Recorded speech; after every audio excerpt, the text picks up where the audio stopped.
Good morning, Elle Ingalls here at pressure-free.com, or whenever you're watching this. If you're watching the replay, thanks so much. Insomnia, having difficulty sleeping. This is a real deal for a lot of humans on the planet.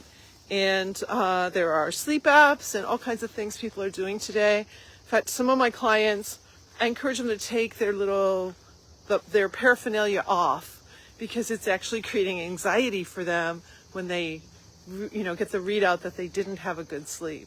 So what are some of the roots of not having a good sleep? There's so many factors. Certainly screen time, what kind of foods you eat, those kinds of things. But the number one thing that prevents you from having a good night's sleep is that at some point, probably mid-afternoon to evening, you've triggered the stress response somehow. So that means, like, if you watch the evening news, if you've been watching conventions or whatever your politics are, that could be triggering you, like, every single night. If you have an argument with someone, if you've got a big project at work and it's just really, just all kinds of ideas are flowing through your head, overexcitement can also trigger the stress response. And here's what happens when it comes to sleep. You might get to sleep, but then at 2 or 3 a.m., there's going to be a release of glucocorticoids, cortisone and hydrocortisone. And these hormones are going out to actually do some great things in your brain and in your extremities. However, it's your wake-up drug. So that's why you'll wake up at 2 or 3 a.m. and you're like, wow, wide awake.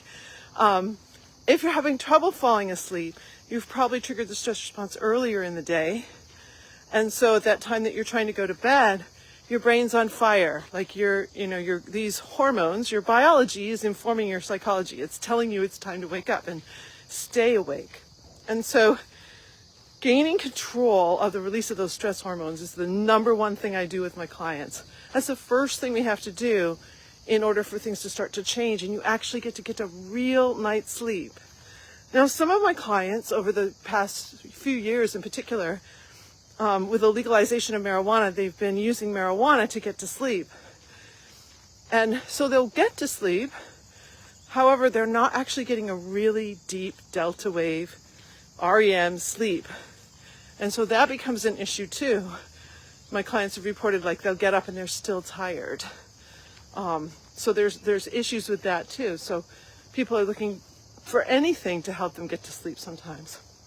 So here, last night I was actually coaching a client who was having some trouble sleeping, and I'm going to share exactly what I shared with them for you, so that if you are having these difficulties, maybe this might help for your situation. I think that because sleep has become such an issue, the word alone carries a little bit of anxiety and tension around it. So the word that I use with my clients is, when you're lying there and you're having trouble going to sleep, to say, I'm going to get all the rest I need.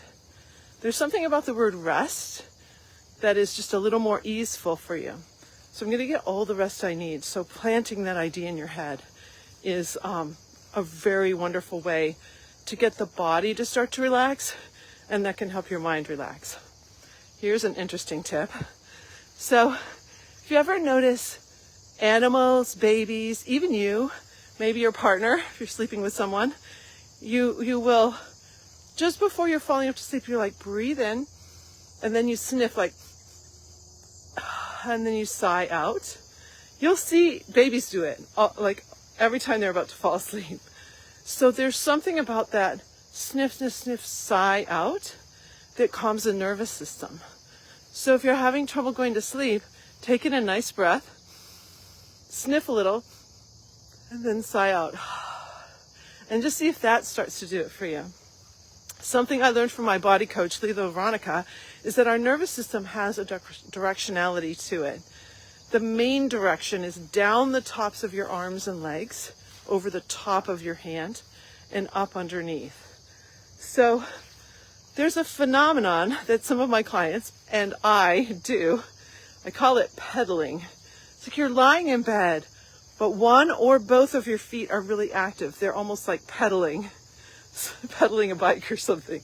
It's like they're still in motion. It's like we're dissipating some nervous energy or something. I do this. A lot of my clients recently have shared that they do it too. And so if you go down the tops of your arms with your hand, down the tops of your legs, like just go down the tops of your legs, there's something about that that again helps soothe the nervous system. And that might stop some of that like little kind of like inner anxiety that's causing you to pedal. Also, if your hands are really clenched, if you go over the tops of your hands and just get those hands more relaxed, that can be helpful too. So physically getting the body more relaxed with these little methods.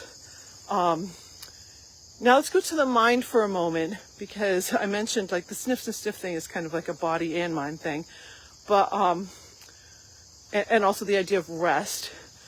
But I want you to think for a moment how, for millennia, human beings, just before they go to sleep and right when they wake up, they used to do something. In pretty much every culture and every religion, they prayed. And the prayer I prayed when I was a little girl was, now I lay me down to sleep. I pray the Lord my soul to keep. If I die before I wake, right? People didn't know if they would survive the night. There were so many things that could happen in the night. A tribe could come, an angry tribe could come and envelop your tribe. There could be animals that would take you. And so there was you didn't know if you're going to make it, which is pretty incredible. I should wake every morning like, another day, I get another day. I'm so happy. So think about that for a moment and ask yourself, like, do you pray morning and night? Something happened in the 70s in the counterculture where we threw out a lot of traditions. We threw out a lot of things that people have been doing for millennia. And one of them was the power of prayer. Some people have turned to meditation. It's not quite the same as prayer, though some meditations are guided with words. But there's something really powerful about the words you're saying to yourself when you first wake up and just before you go to bed. I just learned, I gotta get this source too. Get the real source, because sometimes you learn things like, well, who was the first person that did that? There's nothing new under the sun.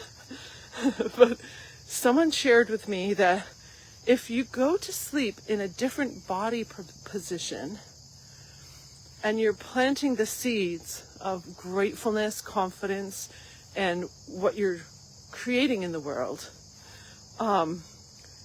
it will manifest faster. It's like if you go to sleep in a different position than what you usually do. I think that was kind of interesting. Go walk up this way today. So when you go to sleep, what are you grateful for? Can you put gratefulness into your thoughts just before you go to bed? What ways of feeling some confidence? Wallace Wattles, who wrote The Science of Being Well, says if you go to sleep at night, he said this many years ago, 100 years ago, if you go to sleep in gratefulness and confidence, that you'll tend to sleep very well. Again, that idea of what words you're putting in your mind. I put love smack dab in the middle of that, like really reflecting on love, how love operates in your life, who you love. I think that's very, very important. So gratitude, love, confidence. Those are 3 words that I work with my clients. In fact, one of my executive clients, that was her favorite tool. Gratitude, love, confidence. So what is going on in your mind just before you're drifting off to sleep? You have the power to start to change up those words so that they reflect a peacefulness that allows you to get the sleep you need. And I'm sharing this because many of us are going through a lot of challenges. And if we don't get a good night's sleep, we don't have the resilience and we don't have the empowerment from the inside that we need to handle these challenges and to have a beautiful life. And so I'm going to send this specifically to someone that I saw as having difficulty sleeping, because a lot of people do. And I can tell you that since I became pressure-free in 2010, my sleep has just become, I don't even think about it anymore. There's a very, very, very rare night that I don't get this beautiful sleep. And it's because I've really refrained from triggering the stress response in my day. That is the key. So if you need some help with that, you know I'm here for you. Just go ahead and DM me or go to ElleIngalls.com, my name, or pressure-free.com will take you there too. There's a big pink button. Just book a call with me and we can have a conversation and I can share some tips with you. But these are some really solid tips. It helped my client last night. They texted me this morning that they slept really well. And I know it's helped so many of my clients to really understand the role of the stress hormones and sleep, and then really put in practice the various tools that are going to help them get a really great sleep. Oh, Janet, thank you for being here with me. I love it. I hope you enjoyed this, and it is a super reminder. I have to remind myself sometimes too. So have a beautiful pressure-free day, and I'll see you another time.